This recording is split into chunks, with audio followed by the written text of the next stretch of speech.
এক সময় যাকে কল্পনা করে পাগল হয়ে যেতাম, পরে তাকে দেখে মন থেকে মুছে ফেললাম। আমি হারাইনি ওই মানুষটাকে, হারিয়েছি তাকে নিয়ে গড়া কল্পনাটাকে। আমি বারবার ভালোবাসি বলেই এত ধোঁকা খেয়েও টিকে আছি।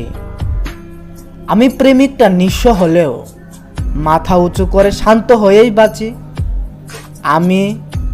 আমিটা আমি, কিন্তু প্রেমিকা বেঈমান ছিলে তুমি।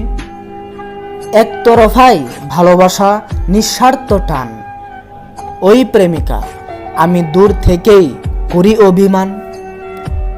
ওই মাইয়া, তোমারে যে ভালোবাসি তাও কিন্তু বড় কোনো কিছু বিষয় নয়। তবু তুমি যেন অন্যের হয়ে না যাও, তাই এই নিয়ে কেন এই হৃদয়ে হয় ভয়। জুড়ে কি ভালোবাসা হয়? তোমারে যে বলতে চাইছি ইচ্ছা করে, তাই তো দূরে সরে থাকি। তাও কেন বারবার হৃদয়ে তোমার চেহারাটাই আঁকি। তুই যেহেতু চলেই যাবি, যা তাহলে, বাধা কিসের জন্য? অন্যের হলে আমার তাতে কি? তবে জেনে রাখো, আমি প্রেমিক, প্রেমেই ধন্য।